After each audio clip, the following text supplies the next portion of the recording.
22 yards. Should be just a nice, comfortable 9-iron for him. They're going to go nuts when he hits this thing.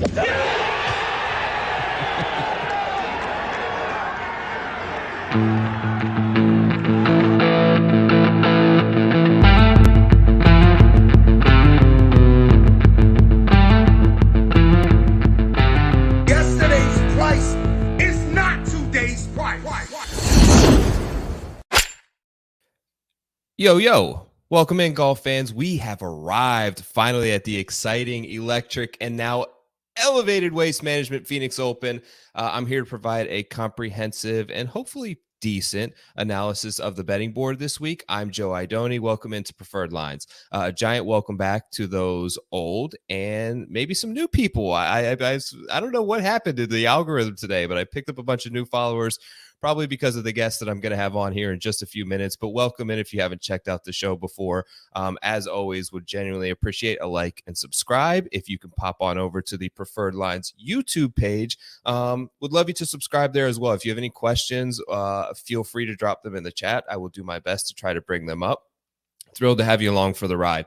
As always, brought to you by the Fantasy Golf Pod, my buddies Chad, Eric, Jish. They have the Golf Guys program Wednesdays at 5:20. He released sort of the first early preview this morning as well. Give them a follow at Fantasy Golf Pod. Okay, here's what's on tap for tonight. Like I said, I'm going to bring in a guest here in just 1 second. We're going to go over some questions. I actually have some questions for him regarding the ever-evolving golf content space in general. We'll try to get through that quickly. Shift over to the Waste Management Phoenix Open, where we'll go through the entire odds board, a quick course preview. Like I mentioned, if you have any questions, feel free to drop those in the chat, and then we'll do some final thoughts and get out of here. But let's not take up any more of your time without welcoming back to Preferred Lines, now recurring guest of the show and basically the godfather of internet golf content, one of the original founders of Fantasy National and Run the Sims, the founder, of course, of his very own Mayo Media Network, the most prolific and recognized voice in all of golf content. Welcome back to the show, Pat Mayo. What's up, my dude? That is far too generous of an intro. I'm not going to lie to you. I try to get them a little excited to come on, fire them up a little bit. How are you doing on this Monday evening, Pat? It is late for me. I don't normally record this late, and I'm an hour ahead of you, so I got two little kids. I might be passed out by the end of the show. I know. It's a rush for me. Hopefully the kids get, hopefully bedtime will be complete by the time we get out of here. We didn't have to do too much. That's always kind of my goal here. Pleasure to have you on, Pat. Let's start here. I have a question for you right off the bat. New season starts this week. I guess in the minds of like many people who come back to golf content this week, right? We're like 16 weeks into the season. But I think in the eyes of most casual fans, like this is when they really start tuning into golf. The space is evolving. Golf content is evolving, as I mentioned. Like, where's the future of this headed in the next 2 years? Some sort of incorporation into the actual product itself. Yeah. Being its own, one of the ESPN. I've been talking to people at ESPN. They have the ESPN Plus streams, and I know that there are people fighting very hard at ESPN to dedicate one of those feeds to be a pure gambling feed, which seems like an absolute no-brainer to me, but selling people who wear suits for a living, much more difficult. Yeah, that's kind of where I was going with it, and I'm glad that you kind of brought that up. But it feels like we're in a close proximity now, closer than ever, to sort of merging mainstream content with like those of us who talk about this on YouTube, because like, do we really need an ex 20-year PGA pro telling us about the gambling odds on the screen? It just doesn't seem to be working, and I think that we're getting closer than ever to that. I mean, these guys, literally the only people on the planet that cannot gamble on the PGA Tour, are now referencing the PGA Tour gambling. So it's just kind of funny, and I'm glad that you mentioned that, and I hope that, of course, you should be one of the first names that come to mind and sort of pioneering this thing for all of us. Well, we'll see about that. I'm aging. Actually, I'm probably aging into the golf demographic, weirdly enough, as the demographics break down. But in the content side of things, I'm now one of the older people. That's just once you're around so long, you're just real old. Everyone else is very young, especially when you take a look at them. I'm trying to keep my youthful good looks, but that can only last. So money can only buy so much youth, Joe. So eventually I'm just going to age like 20 years overnight. And everyone's going to be like, good Lord, Mayo's like 55 or something like that. It's going to be terrible news. Hopefully I'm out of the game by the time I'm 55. That would be ideal. I will push back a little bit because for most things, I think that athletes, especially ex-athletes, talking about the sport that they played as it pertains to gambling is just usually a foolish type thing. Generally, ex-athletes have very little to say. That's why when they do, they seem like it's a bonanza of TV gold because you're like, oh my God, I can't believe that this is what they're actually talking about.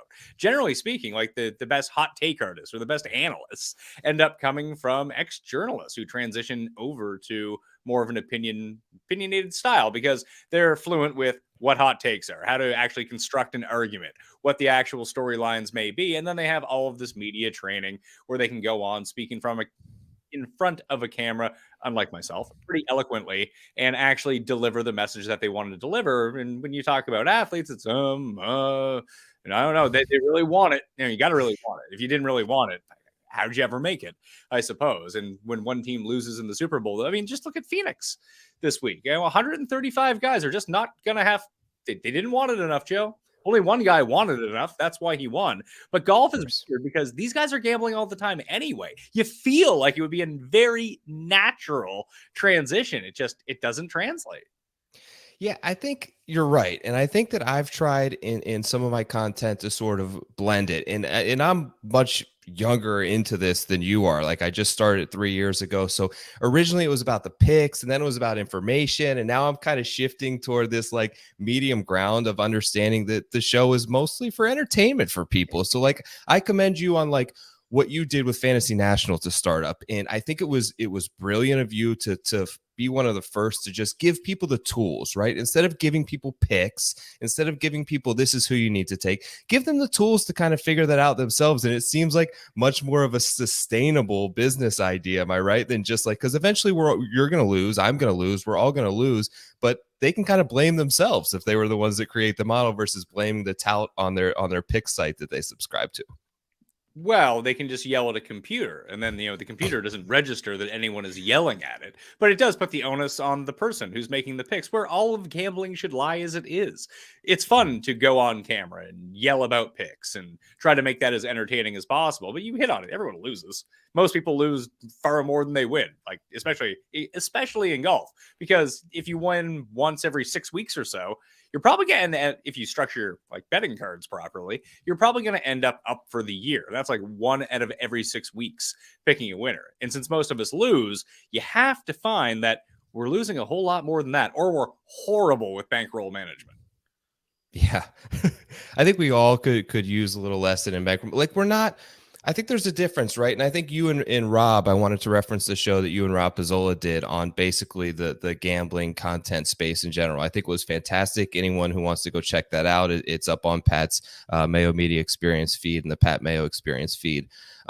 It was fantastic. So one of the things that I really took from that is the lack of importance of picks. And I've kind of tried to focus on that. And I feel like I've had a good track record of being, transparent and free and profitable. But this is probably a conversation that I should have with you off air, but I'm doing it live on the internet instead. Like, what advice would you give for someone like me? And there's a ton of like relatively my type golf content creators who have hit this initial sort of plateau, I'll call it right now, where we're wondering if the direction is more pick laden, if it's more just about creating an entertaining show for people. I've kind of tried to embrace some of that aesthetic with some of the graphics, but do you have anything that you would give sort of in terms of professional advice for someone with a relatively new podcast trying to reach a new audience right now? If you can't find a lane for yourself that is completely different than anyone else's, like I do think that picks make the most sense because especially if you're doing video content and you're putting that on YouTube is owned by Google. So if you have picks within the context of your show, so waste management open picks, let's say, and someone types that into Google, there is a chance that your video is going to come up and people will be like, oh, they're giving out picks on that video. I'll click on that. Do they need to be the best picks? I mean, if someone new stumbles across me, they see the size of my audience, they see people respond. We try to really elevate the quality of the visuals of the show using good cameras, good lighting, everything like that. It seems like I'm super legit if you just never knew who I was. But people who have watched me for a long time know the pics are kind of not ridiculous, but like, if you've been tailing my picks now for like 2 years, you're down a ton of money, because I know, because I'm down a ton of money. But is it just about entertainment for you? Do you want to have a nice sweat? I've always tried to equate it, especially golf betting, of why golf betting is truly the best, is that, I can spend $100, let's say. That's all I want to spend this week for golf betting. I make those bets I think about it on Monday and Tuesday, and I make the bets on Wednesday. And then I have Thursday, Friday, Saturday, and Sunday of entertainment out of my $100. I mean, that's no different than if my wife and I go to the movies at this point, get popcorn and a drink. That's what, like $80? And that's for 2 hours of entertainment. Like, it's an entertainment proposition. That's why people bet. I mean, everyone gets into betting thinking that they're going to win and that, like, they'll never have to work again. We all know, you find out very quickly that's not true. In fact, I think that there should be legislation put in place that no matter what size of bet you put down as your first bet, no matter what the bet is, you automatically lose. I want to see how people react to that. Yeah, that's interesting, because a lot of them, with the way these sites are working, is the first bet is essentially free, right? There's so many promos. I grew up in Ohio. All of my friends are now, like, January 1st, have 8 different sports books that they have access to, and they're getting free bet emails every day. It seems to be totally constantly changing, like we talked about, and as is the world of professional golf. So let's shift over there before we talk about the first elevated event that we basically have on the PGA Tour. Some interesting stuff. So have you been keeping track, like, much on the LIV and DP World Tour litigation? It seems interesting to me, Pat, that why is the DP World Tour, do you think, is so closed in terms of accepting these LIV players onto their tour? Like, what's the downside for them in terms of having Cam and DJ and Brooks and Bryson and Phil show up to a few events a year, collect some OWGR points? The event that the thing that they had with Reed and Rory got more engagement and views, I feel like, in terms of that tournament would have normally gotten. Is that something you see that could potentially happen for the DP World Tour? Or are they too aligned with the PGA Tour at this point? That is the key factor here. I think, left to their own devices, that the DP World Tour would happily embrace all these guys coming. I think Feinberg and I spoke about it at the time when the DP World Tour aligned themselves with the PGA Tour and became a bigger factor. So now you're seeing things like the Scottish Open be a crossover event. You're going to have more integration with the Euro Tour and the PGA Tour for a lot of events, and guys being able to get eligibility on the PGA Tour by playing through the DP World Tour. And I think the PGA owns like 40% of it or something like that now. They can share resources and camera crews and everything like that.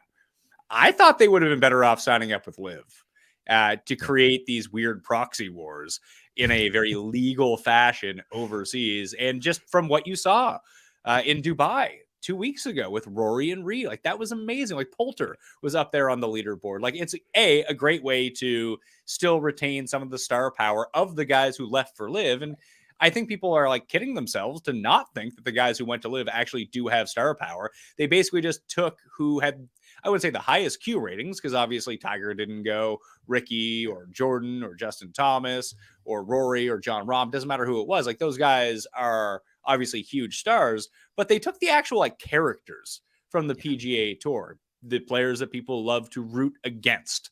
Essentially, they created a tour of villains, and then they started going for talent with Cam Smith. And we'll see. I mean, it's been rumored that Patrick Cantlay is going to be gone for like a year and a half now. We'll see what eventually happens with him. But you also have the high-end talent guys, like I said, Cam Smith, DJ, Brooks, but you have Bryson and Reed, and I guess Richard Bland probably isn't really a guy that people care about, but Westwood and Poulter, like real characters. Then I think golf is better when we see more of them, and it's hard to see anything of them when they're playing on the LIV Tour. Yeah, and I think golf, in terms of, like, engagement from a very casual fan. Like, I just think to my buddies in my group of like group texts of old high school friends, like the controversy and the sort of rivalry that was created during the whole Brooks versus Bryson thing, like they were all tuned into that. Like, we need some of these rivalries. We need a little bit of feud every now and then. So I think that at some point, hopefully we can find some sort of, not necessarily a merger, but some sort of middle ground where these players, and we can see more of these events where they're competing against each other outside of just the major championships. I thought it was funny when people were pretending like the major championships weren't gonna allow the live guys to play. Like, this could not have worked out better for the 4 major championships, that you get to have these cross-pollinated fields. Like, those are built-in storylines before the event starts. You have all of the talking points. And then what happens if it's a 2v2 down the stretch between 2 live guys, especially if it's like the real, because like Cam Smith is on the live tour, but does he really feel like a live guy to you? Right. No, but like Brooks does, Bryson does. We need like enemies over there. Cam Smith doesn't fit the bill. Exactly. So if you could get even Phil in contention somehow, anywhere at the Masters, like, it would just be glorious, and people would be all over that. And they just win very bigly in this situation. And I don't know how much it's going to affect the ratings overall in terms of a rating spike. It could be nothing. They could drop for all I know, but I don't think you're going to see the same drop as we've been seeing in PGA Tour ratings at all of the other events. Essentially, it just boils down to there's like 6 events that anyone cares about anymore, and Phoenix is now one of those. So you have 1 per month. Like, would you consider this essentially? Jeff and I talked about this on my show today, but this is a winter major. Yes, it's just it's next after the Players, in my opinion, at this point. So now you can go Phoenix in February, the Players in March, Masters, PGA Championship, US Open, British Open. So you have the 4 majors to end. Then you have these 2 super field, what feel like quasi majors, the next rung below. Those are your 6 events. Those are the only ones that matter now. Yeah. And we've even seen, so the ratings have been terrible this season, but this, I think, is the real litmus test. Like, I'll give them credit. They're trying new things on the coverage. I thought the thing with Homa and Mitchell was a good idea to sort of mic them up. I wish they could incorporate a little bit of picture in picture so we could still see the golf while that's going on, but that's me being picky. They tried I don't know what to call that thing that they did last week where they predict where the ball is going to go. They've tried to bring some more youth into the microphones with Smiley and Colt Knost, and they're trying stuff. But really, I think the main thing that they've tried is elevating these certain events. We have one this week. This is going to be a huge test for them in terms of seeing how the ratings are. I know it's the last week of professional football, but they're basically up against nothing. It's the ultimate appetizer. It's a great course. It's a great finish with risk reward and trouble and birdies everywhere down the stretch. I'm really interested to see what this week brings. See, you say risk reward. I just say reward. There's no risk whatsoever. Mm-hmm. Where's the risk? I guess the risk is, I mean, we've seen people blow it on 17 is really the one. But if you go for the green on 17, what's truly the risk? What's the worst case scenario? Making bogey? The worst case scenario is making bogey, because you have to assume that whoever wins is going to make birdie there. And this tournament, I think, is so tight over the years. We've seen so many playoff finishes that it ultimately, I think, always comes down to that hole, more so than 16, more so than 18 in my eyes. I just think back to the Brooks year. Like, really, it was Xander who was going to win that tournament. Xander couldn't get up and down. Brooks somehow chips in. It seems like that hole more than anything to me. You're right. It's not really a decision. You have to take driver. So it's not like a risk reward decision in your mind. But I think depending on where that ends up, you have to make birdie there. And there's a lot of guys who end up in that water. And it's a tough up and down at that point for par.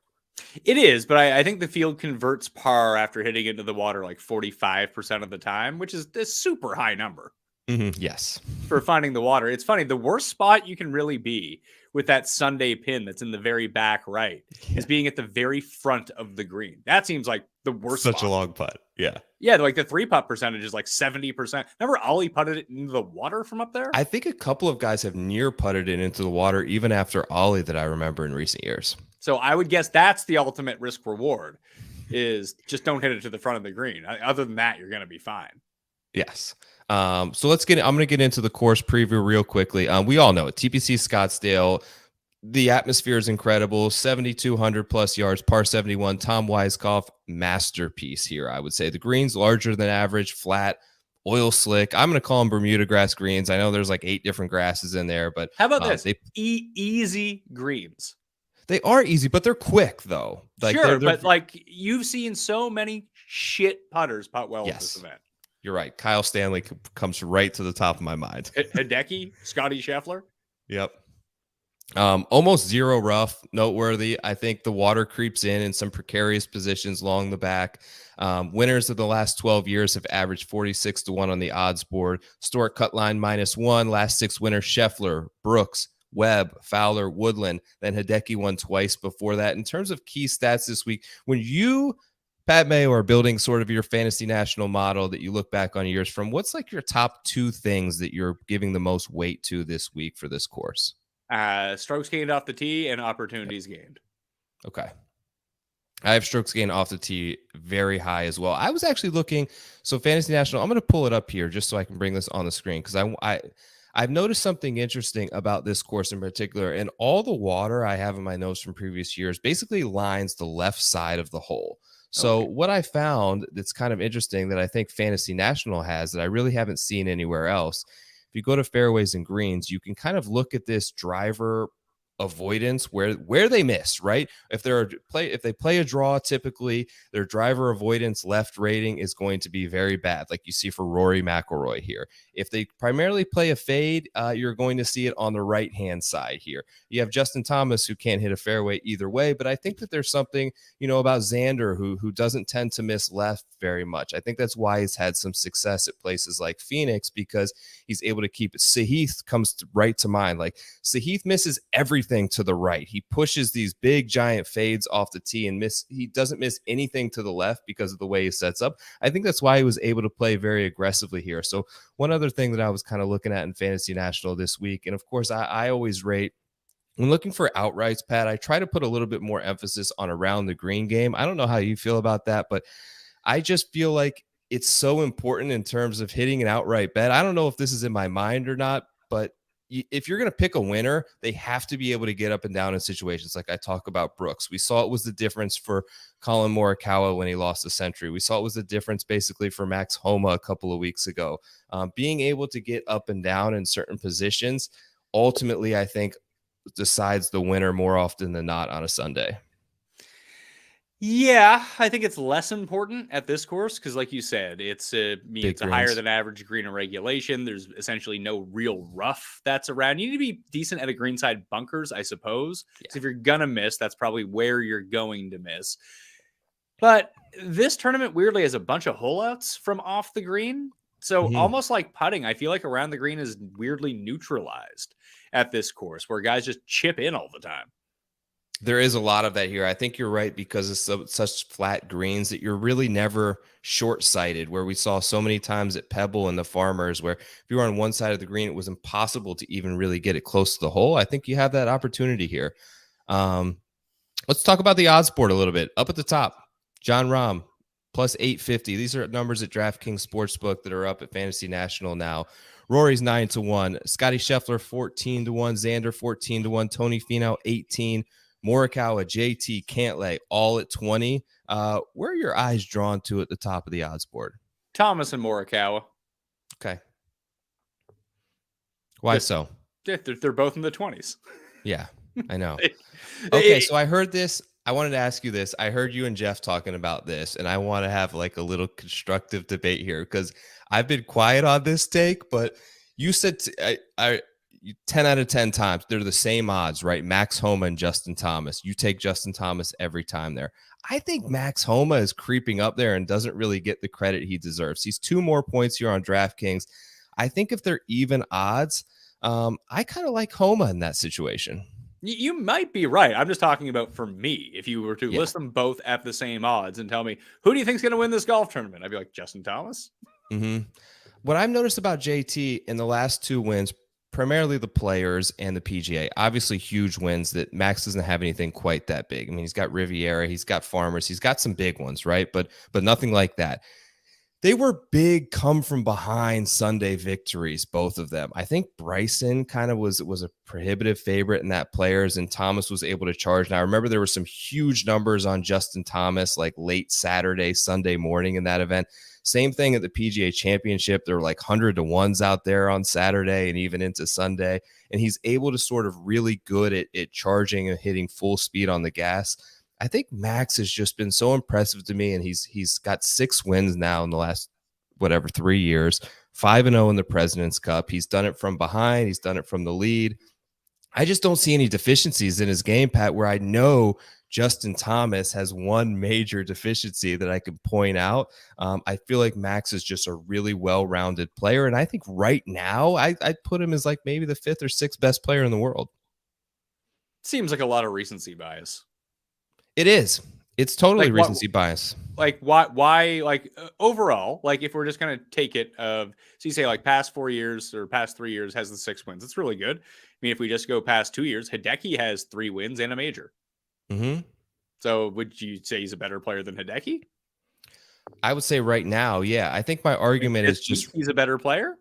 What's that? Like if you were just power ranking them this week, he would be the better player. Now the odds would agree with you, yes, but I think we need to take some term of like long form into this. And I would say that Homa's probably like why is Homa better than Finau? Because he beat him last time that they played against each other. I think Finau is an interesting one because he's really has that hot recent form as well and such recency. I think it's totally recency bias. I think it's what I just saw the last time that he teed it up, but I was just even more impressed with him the last tournament than I had been previously. I just think that he's got a lot of things clicking right now with the confidence, with the mentality, and I just feel like all parts of his game are really sound. Where Thomas has slipped a little bit on the approach play, and we know that the putting is unpredictable with him. Oh yeah, most definitely. Yes, in terms of being well-rounded, I think that Homa is very Xander-esque in that way. Mm-hmm. But like, who would you rather have? Who would you think is a higher-rated player, Xander or Max Homa? I've got Xander. I took Xander this week. He doesn't win as much as Max Homa.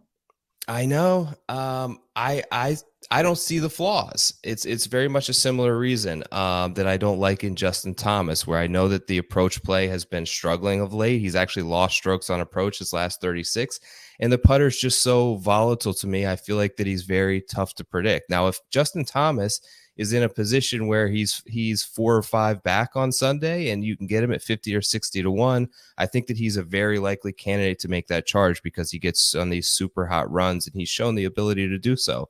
I think from a starting bet outright perspective, I think that I'd rather have a well-rounded player who has good course history here. I think Max, in terms of strokes gained at this course versus expectation, was number 1 and Xander was number 3. So they both play really well at Scottsdale also. And who, if you go back and look at the past 5 years, who has gained the most strokes at this course? Is it JT? It is JT. See, there's always the other side of the coin. So I took Xander this week. I didn't take Max Homa. I just wanted to have that argument because I heard you talk about it on the show. So 14 to 1. See, those odds just don't seem right to me. Like you could have bet Scheffler or Xander at 14 to 1. Like we all know Scheffler's a better player. Oh. I don't know that. And Homa has obviously Homa's won a bunch, and we did see the back-to-back wins for Xander last year. But there is something to be said about these guys that do have deficiencies, but their glaring skills are so much better than everyone else's that if Scheffler could just putt, it was the case for him for 2 years. If he could just putt, the dam would break and he would just start winning. And what happened? For a 3-month stretch, he putted and he won 4 times. But he's not putting really well now. He wasn't You're right. Before last year coming into this either. But his short game was on such a good run, and he got hot at the right time. And after this run, I don't think that many people had him at this event. And after it was clear that the putter had started clicking around the time of the match play. Where he was gaining significantly strokes. So Xander, I took at 16 to 1. That's 2 points better. It's not much, but it's 2 points. The last 5 starts, barring the TOC, which he withdrew from, he's got 4 top 10s, 2/3 in there. He's averaged almost 4 strokes on approach within those starts, back-to-back top 3s at this event. Like I mentioned, I thought he should have won that Brooks year. It's fair to argue that number is not great on Xander. I just had a feeling that he was going to win this week, and I'm kind of going with my gut on it. So He should be more along the 18 to 20 to 1 range, but I do feel like he has a better chance of winning and probability of winning, in my opinion, than like Morikawa or Thomas, who I just think can't get it going with the putter right now enough to win this event. I mean, Morikawa's gain strokes putting in both of it. Morikawa's come second and third this year. He's been awesome, but he has the Sunday yips with the wedge. It's so bad. Or he has the Sunday lights out with the wedge. It's one of two, because we've seen it both ways with him. I know. Morikawa is a good number. Morikawa at 20 to 1, I can't say anything bad about. I don't mind it. I just happen to go Xander. Well, the thing is, it opened at 25 to 1. That's been bet down to 20 to 1. So that number was a lot better. It's like Homa opened at 16. What do you think's a good comp course for this place? Well, I was trying to, I actually don't know, but no. Guys that have played well here have played well at Sawgrass. Historically, they've played well at the Florida courses, realistically. Yeah. But to even go through that, like who's played well at Honda, who's played well at Valspar, who has played well at Sawgrass. It's been a lot of correlation between guys who have won at Sawgrass and won at this event. But then you go and look at it, it's like, well, what other courses correlate with like Sawgrass? It's like the Wyndham Championship, which Webb has Webb won the Wyndham? I feel like he's like Mr. Wyndham. Maybe he's never won. Yeah. I think he's got a Wyndham. Well, it would just make him. But it seems like somehow Sawgrass is the middle point between this place and Wyndham. And I can't figure out what the connection between Wyndham and this place is, if that makes any sense. Yeah, I kind of thought Honda. So it's interesting that you brought that up. Your Justin Thomas point makes some good sense there, as he's won at the Honda. Ricky's won at the Honda. Another guy really kind of coming right down the odds board who I bet next, actually at 30 to 1. It looks like he's 22 now at DraftKings, was Sungjae. I think he's the third most accurate off the tee in terms of the top 20 guys on the board, which I do place a little bit of importance on this week. He's plenty long. Last 50 rounds, he's been one of the best off the tee and ball strikers, really good out of the sand, great hands around the green. Won the Shriners, obviously, which was sort of like a desert golf course, and the Honda. So the Honda has these big, flat, really fast greens. I think that's the main comp, and of course, water lurking all around. And when you see guys like Gary Woodland and Brooks and Justin Thomas and Ricky all kind of have a lot of success at both places, even though they don't necessarily look the same and they're on different spots in the country, I think that there could be a little bit of a correlation there. Yeah, and I'm not quite sure what it is. Is it? I mean, it could be, you just named a lot of really good players who have had success at both this event and the Honda. Is it that they just are the collection of players that always played both these events? And if they always played both these events, then they were probably the best players in the field? It's very likely, because they were both. Gary Woodland was on a great run. Ricky had a great many runs here. It kind of coincided with when they were really good in Florida. When they were really good at the Honda, they were also really good here, and they were really good other places too. So. I mean, listen, Noren had a decent run last year at this event. Obviously, he almost had the great run. But, Luke List has never done really well at this tournament versus, and he's done pretty well at Honda in his career. I know it's tough to see. Like you mentioned, I mean, I've been giving Sungjae a really hard look, and there's better numbers than the 22 to 1 out there if you want to go get them. So he is inside the top 3 of the top 20 players on the board in driving accuracy. Tom Kim and Morikawa are far and away the two best. Yes, correct. They're way up there. They're almost above 70%. So let's talk about Tom Kim. So 2 weeks ago, before everything happened at the Farmers, I had Hideki. I wanted like a 35 on Hideki here. I got it this morning. I took it. I'm starting to think that maybe Tom Kim was the better bet. If you could pick one of the two of them, they're even odds now, it looks like, on DraftKings. Which would you rather have in this tournament? It's funny. I would rather bet Tom Kim at the same number, but I bet Hideki at 41 this morning. So it's a great number. They were just hanging numbers. Like, I'm not that strong-willed. If I see a 4 in front of Hideki in Phoenix, like, what are we doing here? Yeah, and he just really turned it. That final round of the Farmers was pretty special. I was hoping that he was able to finish it. And of course, this was for so long. Like, if you were a one and done player, this is where you burned Hideki. Almost everybody did. Remember the year he withdrew? Yes. Yeah. And so then the year just looking at it right now, Hideki, 23rd and left avoid off the tee. There you go. Good. Xander, Morikawa, everything comes back to Morikawa here. Morikawa is good both ways, isn't he?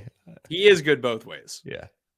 What about it's kind of a bigger number than I think many people expected on two players coming up.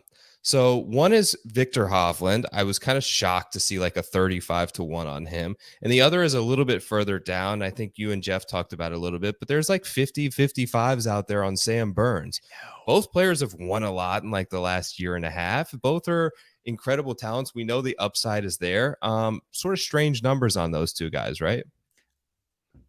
What's really the difference between Sam Burns and Max Homa? I think Max is more consistent. Okay. But like if you talk about just like overall win rate. Yes. Now, obviously Homa has more wins. Burns hasn't been around as long. That, Burns has what, 4 wins, 3 wins now? Something crazy like that? Mm-hmm. He has 4. He has 4 wins. So he has 4 wins to Homa's. And now obviously the events are a little bit different. Yes. Although Homa's aren't the greatest in the world, Burns certainly are not the greatest in the world. So I don't want to compare them that way. But do you think that there should be 2.5 times difference between them and odds? If we're just talking about winning outright in this tournament, like I'm probably going to blindly bet Burns at 55 because I think that number's silly. I kind of do too. And I've left some room, and he's the one that I keep getting drawn back to. And that's the exact same reason. I think that the number is outrageous for his winning rate. Like when you look at him and you see Sahith there, nothing against Sahith, but you see him, you see like, who else is there? Montgomery, who hasn't won. Hatton is there. Cameron Young is right there, who we still haven't seen win. Like they all kind of have a similar skill set in a way in terms of Theegala, Montgomery, Burns, Young, I think, in terms of how they play, but Burns just has more wins than all of them combined. It's the consistency versus the spike. Why does Xander have so few wins? Because he doesn't have the glaring inefficiencies or deficiencies in his game, but there's not really one thing you can point to that he does great. Burns, you can. When he's playing well, he can putt the entire field off the course. Right. And his tee to green game can be elite. It's like, why does Siwoo win so much? Because Siwoo is aggressive and goes for it, and he can get red hot. And when he's hot, he keeps his foot on the gas, and he's unbeatable and he's unflappable. And I love watching Siwoo and players that just go for it when they can feel it, like whatever it is in their body and their hands, whatever it is, and they know that they have it. He goes for it, and it only has first place on his mind. I always kind of called him the like poor man's Rory, because Rory will play these rounds, and it happens more regularly with Rory. This is why Rory's the number 1 player in the world. But you just watch him, you're like, oh no, it's one of these days, and Rory's shooting 63, and he just hits everything to 2 feet. I remember watching it at Quail Hollow one year, and like everyone was struggling on the course, and like those are long approach shots at Quail Hollow, but he was just hitting it like 340 off the tee, dead straight every time. Oh, it's like 170 on approach, 2 feet. Don't worry about that. It's just Rory's putter that tends to get in the way of it.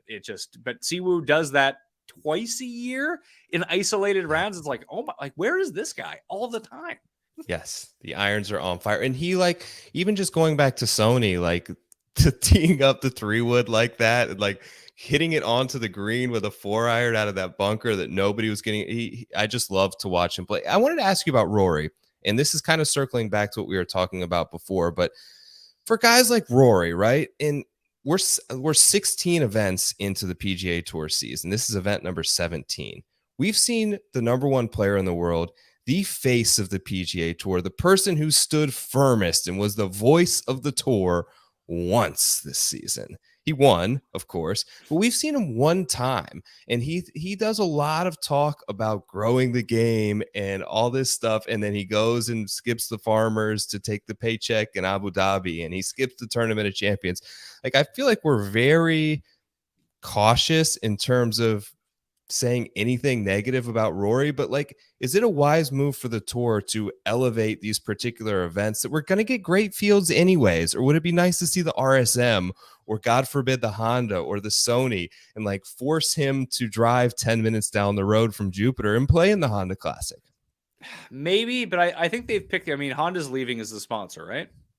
Honda is leaving. From what I've heard here from the people who work the event, I don't know that their hope is that the intention is that a new sponsor steps up and the tournament is still at this PGA National next year, just under a different title sponsor name.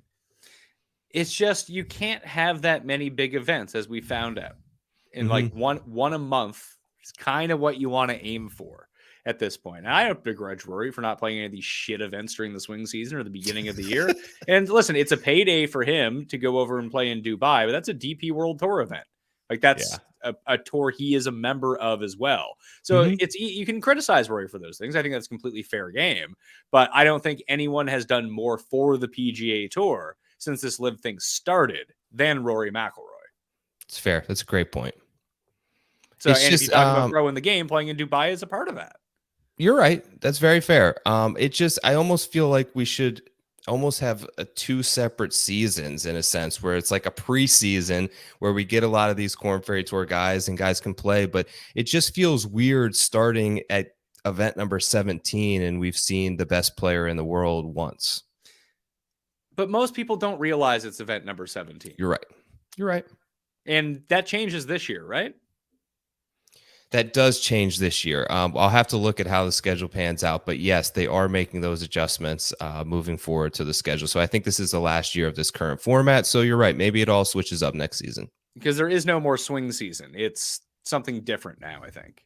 Mm-hmm. Yeah, like the last event of the year is the Tour Championship, but I believe the swing season is its own weird identity now. Like you can play yourself onto tour during the swing season, so you'll get more Corn Ferry. Like it will almost be like a weird preseason where you might get a cameo from Scotty Scheffler at the Houston Open, but that might be it. Yep. I think that's what the idea is that there's less tour cards that people are going to be able to retain. I think it's 80. So then like those next 40 spots are going to be up for grabs in the fall. Yeah. And I think that actually makes it some like very good competition. It's not, It does. hey, here, let's play the Sanderson Farms where one of these four guys is going to win because they're way better than everyone else. Very good point. Back to the odds board. We get a lot of the Euros back. We get Fleetwood. We get Hatton. We get Lowry, guys that we haven't seen. They're all in like this pretty high 60 to like Shane Lowry's 80 to 1 on DraftKings. He just, let me see. I had some numbers up on Shane Lowry. He almost won the event in Abu Dhabi. I believe he was leader after 3 rounds and had a terrible Sunday. He won the BMW championship. We wanted to talk about the Honda earlier. He should have won the Honda last year if it wasn't for that 18th hole. So he's playing pretty well. He's maybe the best PGA Tour player out of the bunkers in terms of sand saves, which you mentioned earlier. Seems like a big number on Lowry. It does. It was 60 when I saw it this morning. I didn't realize that it dipped so low. So if like you have your guys at the top that you like. So I bet the numbers on JT, Morikawa, and Hideki. So those were the 3 bets that I had in. Jeff and I grabbed a KH Lee 130 from like 3 weeks ago. It's probably already dropped back down to 130. He's back to 100 to 1 now.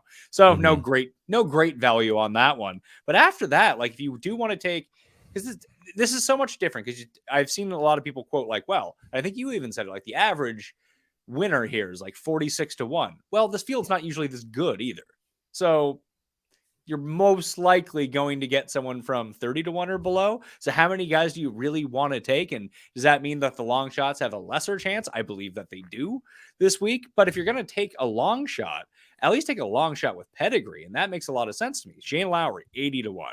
As you mentioned, Sam Burns, I think he's 45 now. You can still catch the 55 if you want to. Like Shane Lowry's a major winner. And it's not like it was 20 years. It's not Jason Duffner. Like over a decade ago that he won. He won last year, like you mentioned, at Wentworth. He's won an Open Championship. Hell, he's won playing desert golf on the DP World Tour. So I actually think he's perfectly situated to this course. It's just he's another guy who can't putt. I know it's been bad, but the approach numbers have been really solid. I think in Abu Dhabi, he gained like 9 strokes on approach. He's top 10 here on Fantasy National in the last 36 rounds, just pulling PGA Tour numbers. So I'd rather have Lowry than I would Fleetwood or Hatton. Agreed. Although I'm such a slut for Hatton. I love Hatton. Hatton a risk for Live Tour, you think? I don't think so, no. I think he would have done it by now, right? Yeah, I assume he was one of the first asks, and he was just, cares. Yeah. Si Woo's up here at 90. Anything there? Nah, not for me. Not here. Although it's funny because, Players Championship Wyndham, he's one of those guys who's won both those events. But honestly, you can call him the Pete Dye and Pete Dye adjacent winner on the PGA Tour. And like the Sony perfectly falls in line with that. I think your main point is right, where you kind of have to almost bet this thing like a major championship. And we kind of have to treat it like that, given the field strength is unbelievable and better than it's ever been here before. Is there a certain, when creating a betting card, are you stringent in trying to hit a certain number? Like for Yep. me, that's usually around 8-1 in terms of like, that's what I want my payout to be across all bets. Cause if I bet 8 outright, 7 of them are going to lose. Right. Or do you kind of work that in and be consistent with it every week? Or is it more kind of off the cuff? Like I see this, I'm going to take this and just play it out in that way. I think it depends on the event. Like I had Okay. 8 outright bets last week at Pebble Beach, and I think if I had won, it was something like 15 to 16 times my money. It was actually my lowest investment week, despite the fact that my card had more guys on it than ever. Now, obviously, I didn't win, so I got wiped out. But when Ben Griffin at 65-1 is the lowest guy on your card, you have some margin for error here, and you don't have to invest that much money. So it's more of like a scratch off lottery type event. Because it felt like guys from down the board had a chance to win at Pebble Beach because it was not a strong field. And I'd play it the exact same way again. I'd lose again because Justin Rose won.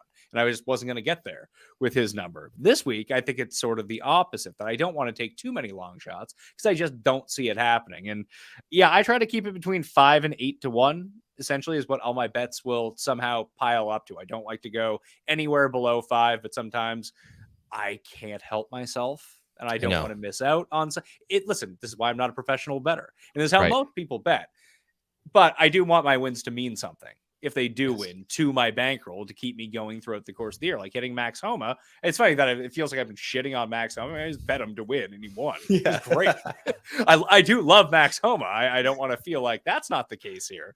I just happen to have Colin Morikawa as my favorite player, who's won me the most money of any player outside of Danny Willett. So I have a long, good history with Colin Morikawa, especially when we start venturing into the territory of these numbers. But yeah, 5 to 8-1 on return on my money, depending on the week, is usually what I aim for. And right now I have a lot more than that. So, I have a few extra bets I can make.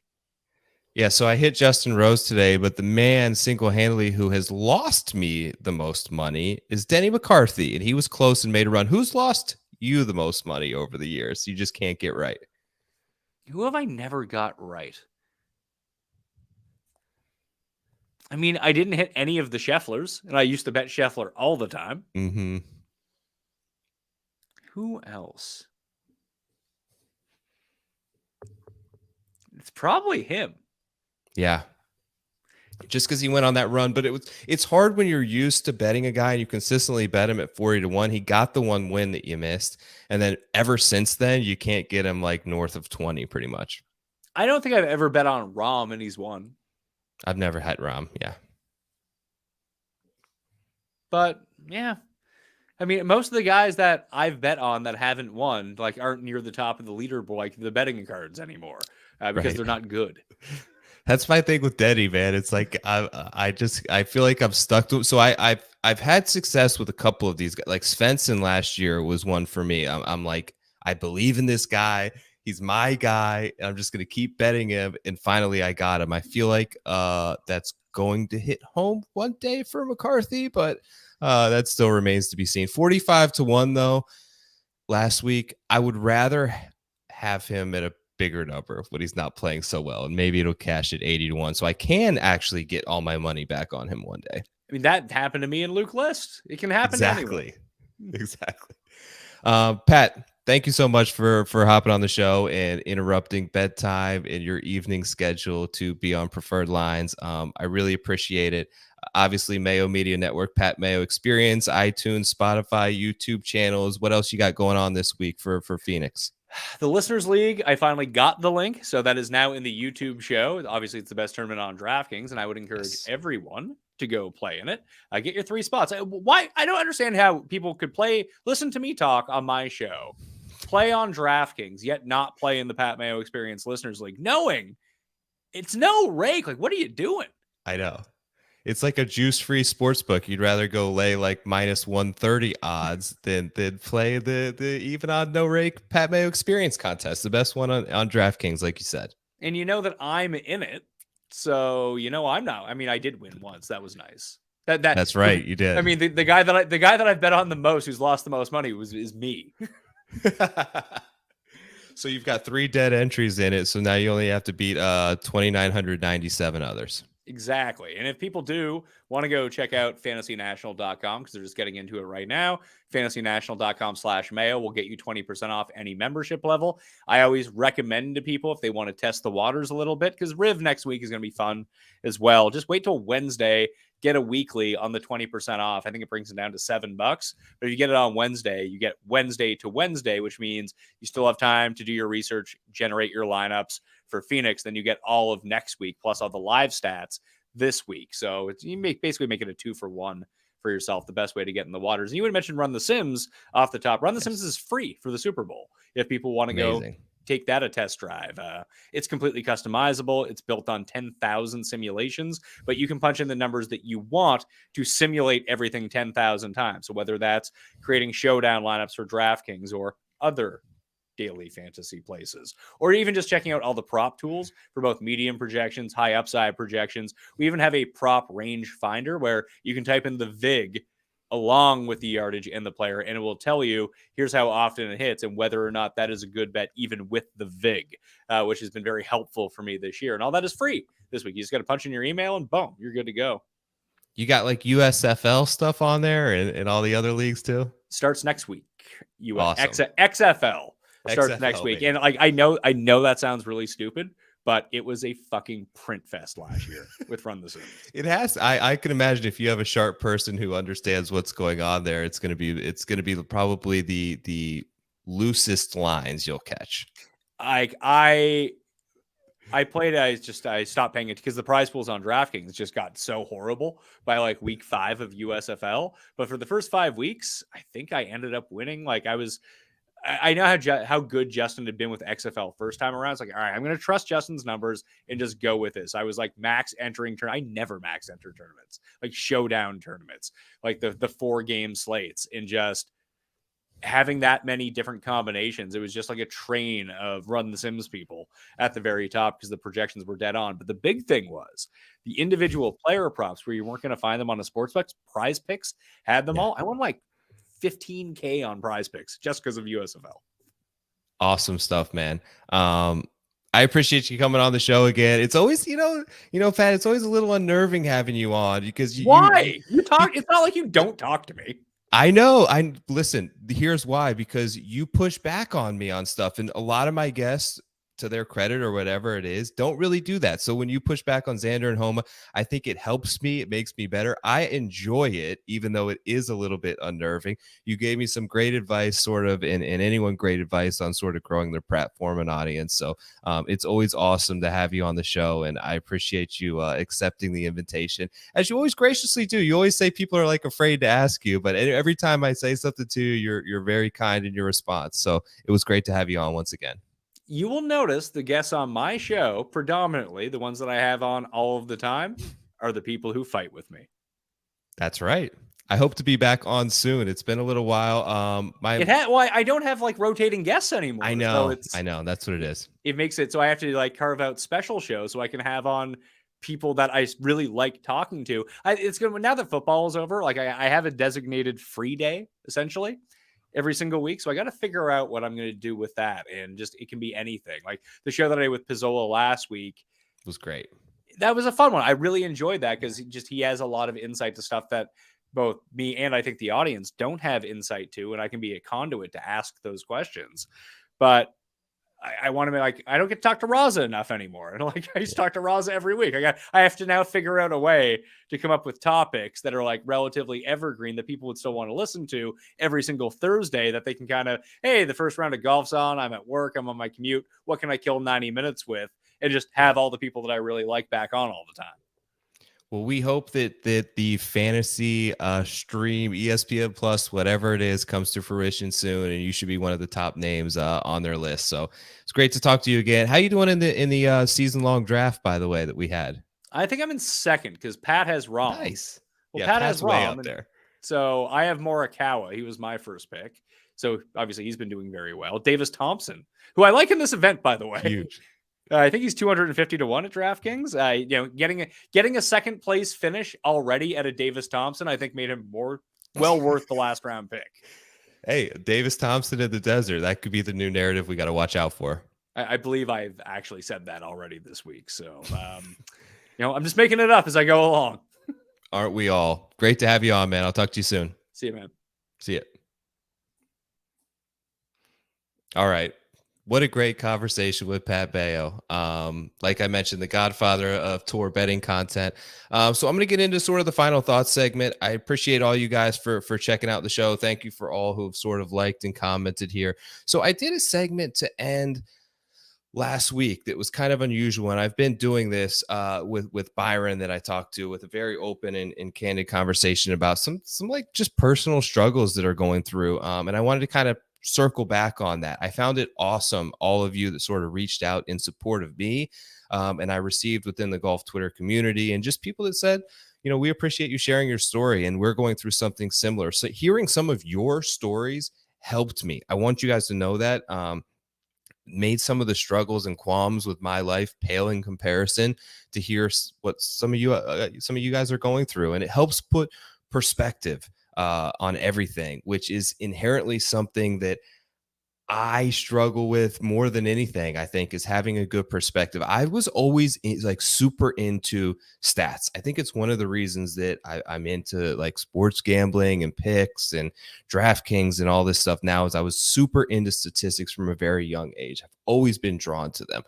I used to play like Sega video baseball games and record my players' stats in a notebook, like batting averages, before video games could even keep your stats for you. I was doing it myself.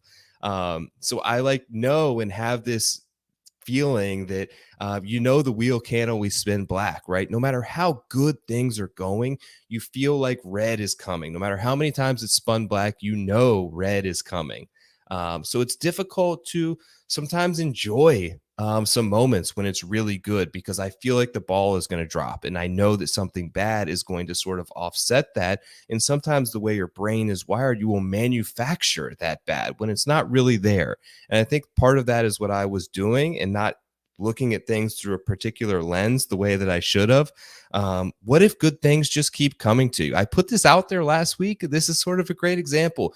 It was probably one of my highest rated shows ever in terms of downloads, engagement, whatever. I hit the winner. I won the DraftKings contest that I'm in with Chad. I won my season-long fantasy league. I was able to land the great Pat Mayo on the podcast tonight. I picked up hopefully some new friends and audience in support of the content, and I remain true to myself, which I hold in high regard. I think I sort of broke a cardinal rule in media, in which you don't want to break the fourth wall per se. And I don't know if that's the right terminology, but oftentimes you're told not to mix your on-screen persona with who you are off the screen. I think that was a very tried and true older method of anyone who does traditional media. I think that's sort of evolving and changing. People don't just want to hear your picks. I've hit 4 this year. It doesn't really change anything in terms of what people and how many people are viewing the show. What changes it is when I do things like that. They don't follow you for the long shots, the course stats, the picks. They follow you because you make a connection with them. So I think that I sort of fundamentally disagree, and that approach is sort of changing. And I feel like, just for me, this may not be for everyone, but I was able to form a connection there with anyone watching. And I hope that I continue to able to do that with this segment and create a relatability with my audience that people can appreciate. Maybe it's a breath of fresh air. A podcast mixing golf gambling picks with mental health talks has to be so unusual and awkwardly unique, and so random that no one would ever think of that maybe it's crazy enough to work.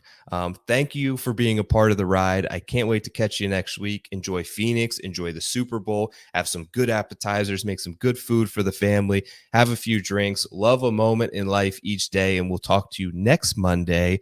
Thanks for checking out another episode of Preferred Lines. I'm Joe Idoni. I'm out of here. Peace.